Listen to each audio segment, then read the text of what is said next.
Hello and welcome to the Run Testers. My name's Nick and this is our review of the Reebok FloatZig 1.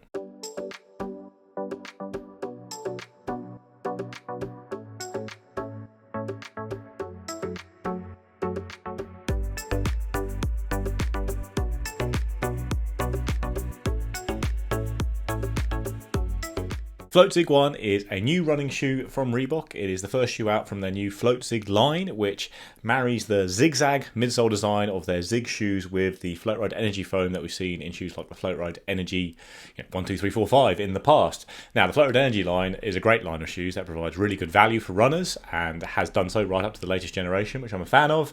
So with this new, more stylish design, we're going to get kind of a crossover lifestyle running shoe with the FloatZig 1 that should hopefully deliver the performance of the Floatride Energy shoes with this Zig design. It costs £120 in the UK and $130 in the US. It weighs in at 289 grams or 10.2 ounces in a UK size 8.5 or US 9.5.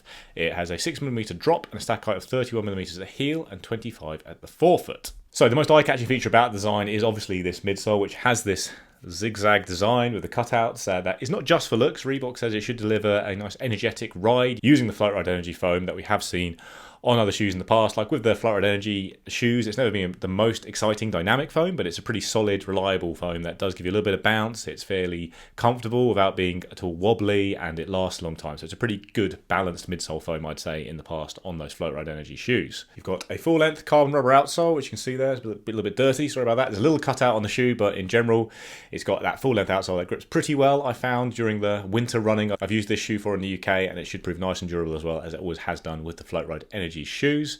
Got a mesh upper with a fair bit of padding around the back of the shoe. It's quite a stiff heel counter and in general quite a stiff collar, I found, and it didn't always sit that comfortably for me on the run. I had to heel lock one of the shoes just to try and close off this opening a little bit, but overall not too many concerns around the upper. There's also some reinforcement around the midfoot and a little bit around the forefoot as well to create a bit more of a lockdown fit around the midfoot and give more structure to the upper, but otherwise it's a fairly standard upper there with loads of different colours coming out in the shoe to kind of broaden its appeal, like I say, as a lifestyle shoe as well as a running one. Ideally, you won't then just cover it in mud like I did in the first couple of runs to preserve its appeal as a lifestyle shoe, but yeah, that's not something that everyone will do, I'm sure. On the fit side of things, I've got half size down on my normal UK size with the FloatZig 1, but I am a US 9.5, lots of shoes, so I guess maybe stick with your normal running shoe size in the US. In the UK, I probably would go half size down, as they have done with the Floatride Energy shoes in the past. I do find that Reebok shoes come up a little bit long with the way they size, in UK sizing that is, but other than that, I was pretty happy with the fit. Like, I don't love the heel design. Like, it just felt, it never actually really hurt, but it did feel like it was biting a little bit into the skin around the bottom of my ankle at times, because it is quite a rigid collar, and I found it quite hard to get a completely closed fit around the back there. I didn't have any heel irritation. It was more just almost at the front of the collar, but with heel locking it's better. But yeah, it's not the most comfortable upper, I don't think, but the front of the shoe is all fine in terms of comfort around the toe box and the midfoot. So it is quite roomy in UK sizing. I would maybe look at going a half size down there, but in the US maybe stick with your normal size.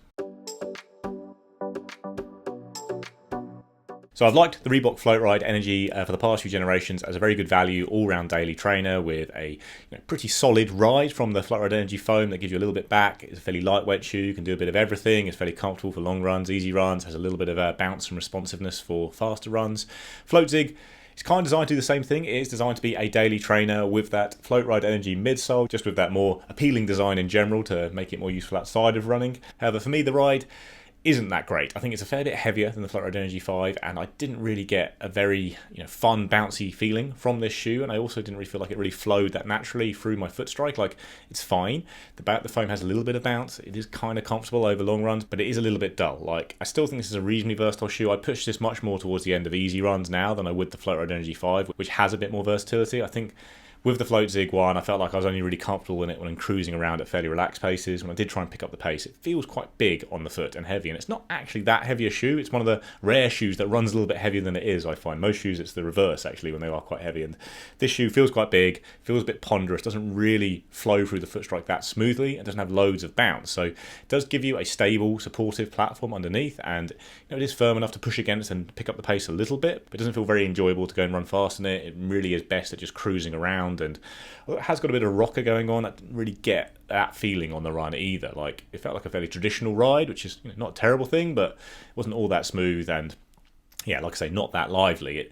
It feels like a shoe that's kind of okay at lots of things, but doesn't really excel at many of them. And in a market which is full of very good daily trainers, and including the Reebok Floatride Energy 5, I think you are going to get more versatility elsewhere and a slightly more enjoyable ride just for easy runs from other shoes as well.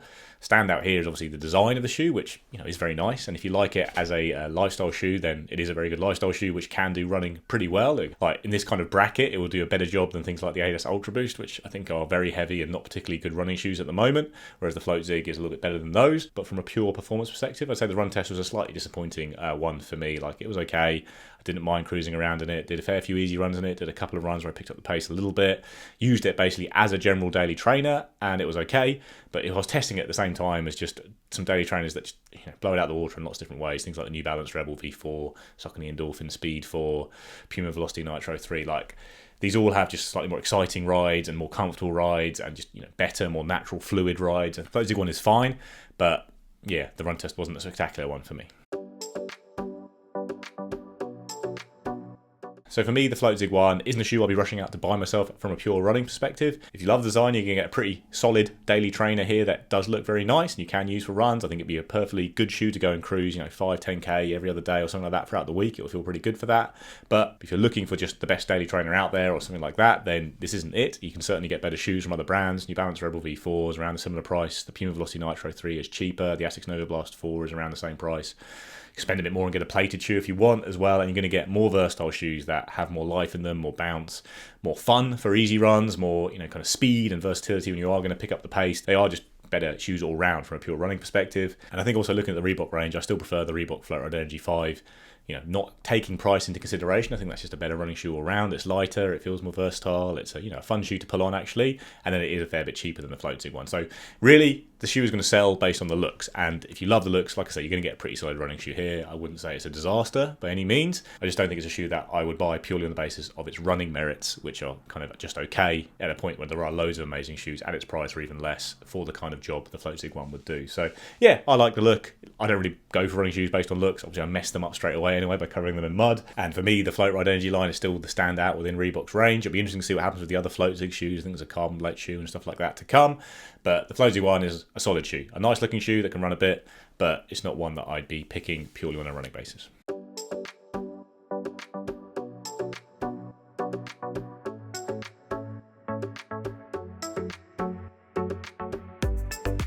So that's our review of the Reebok FloatZig 1. Please do like and subscribe to the channel. Liking the video I think helps with lots of different things. Ring the little bell if you want to get notified when we launch new videos.